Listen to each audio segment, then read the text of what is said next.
All right, let's dive in. We're starting our story at Manikarnika Ghat. Now, you might know it as one of India's most sacred cremation grounds. But beneath all that ritual and tradition, there's a really dark story brewing. A story of deception and, yeah, revenge. So this story kicks off with this pretty haunting line. Blood tears were shed, Krishna brought the truth to light. It just screams deep sorrow, right? And it hints that there's a hidden truth we need to uncover. This really sets the stage for what's coming. A clash not just between, the living and the dead, but between a huge, carefully built lie and the devastating truth. So, let's meet our main character, Krishna Kumar. And her story is intense. She's the last one left in her family line, a family that was known for its deep devotion. She's living with her grandmother because a horrible car accident took her parents and her brother. So yeah, you can imagine. She's carrying the weight of her entire family history on her shoulders. But here's where things get really interesting with Krishna. She studies something called thanatology, which is basically the scientific study of death. But for her, it's not just about books and theories. Her connection to death is, it's a real innate ability. See, Krishna doesn't just study the dead. She can actually talk to them. And we see this power of hers in action right away. A spirit, a mother named Nandini, shows up, and she is just heartbroken because her sons are fighting over their inheritance. So Krishna becomes this messenger from beyond the grave. She calmly tells them what their mother's final wish was. And just like that, hearing their mother's words, the brothers break down and make up. Now, this simple act of kindness, it's going to be way more important than she or we could ever guess. But this is where the real mystery kicks into gear.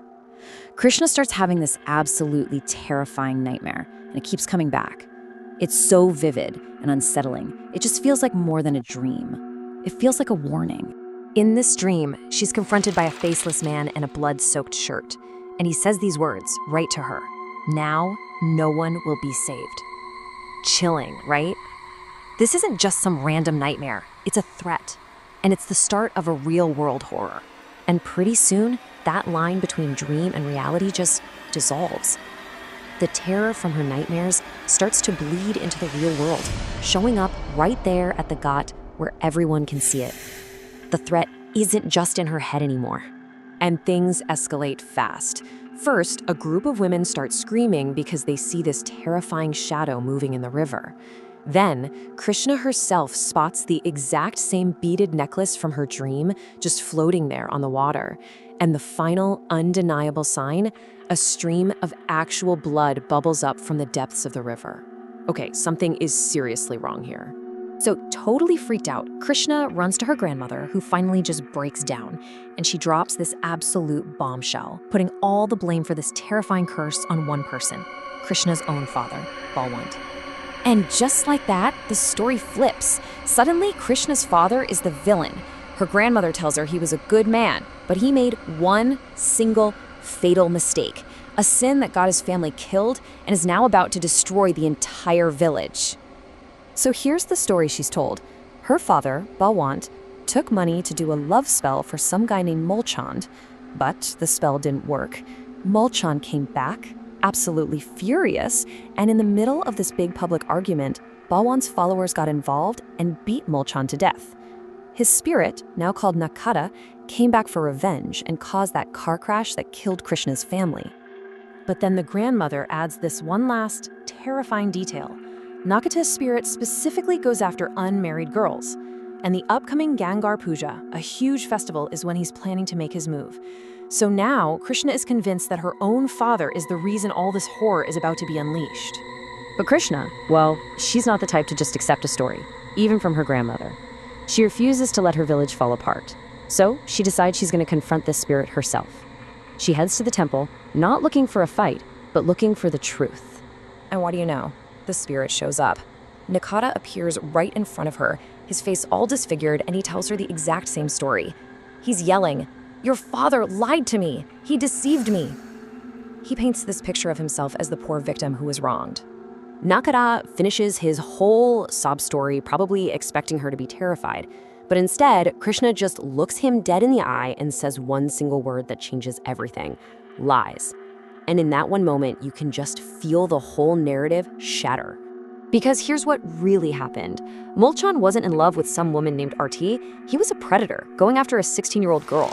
He even used a fake name to trick Balwant into doing the spell. When Balwant figured out what was really going on, he didn't fail. He deliberately broke the spell to protect that kid. That mob didn't kill an innocent man, they stopped a monster. So how did Krishna figure all this out? Well, remember that act of kindness from the very beginning of the story? It came back around. The spirit of Nandini, that mother she helped, repaid the favor. She had seen what really happened all those years ago, and she came back to tell Krishna the whole truth, giving her exactly what she needed to fight back. So now, armed with the truth, Krishna gets ready for the final showdown. It's the night of the Gangaur Puja. It's the exact moment Nakkata has been waiting for. Only this time, he's not facing a scared, grieving daughter. He's facing a protector who knows his dirty secret. And the key to winning this fight isn't brute force, it's knowledge. See, after Molchan died, Balwant did one last thing. He performed a ritual to bind the man's evil soul to a single piece of sandalwood, trapping it. And that small piece of wood, that's the key to destroying this demon for good. Just as the puja starts, Nakkata's spell begins to work. The village girls, completely entranced, start walking toward the river. And just as he rises from the water to grab them, Krishna steps in. She holds up that piece of sandalwood, the thing that holds his very soul, and the spirit just freezes. With a final shout, she hurls it into the sacred river, and the holy water just dissolves the wood and Nakkata's soul right along with it. As the sandalwood vanishes, Nakkata lets out this final scream, and his body just turns to ash and blows away into the night. The girls, they all snap out of it, totally safe on the riverbank. The curse, which was built on a complete lie, has finally been broken by the truth, and Balwant is vindicated, not as a villain, but as a hero who saved a child and bound a demon. You know, this whole story leaves you with a really chilling thought. Nakkata used a victim story to hide who he really was, a predator. He turned an entire community against the memory of the one man who actually stopped him. It just makes you wonder, doesn't it? How many other monsters are out there, hiding in plain sight, disguised as the very people they wrong?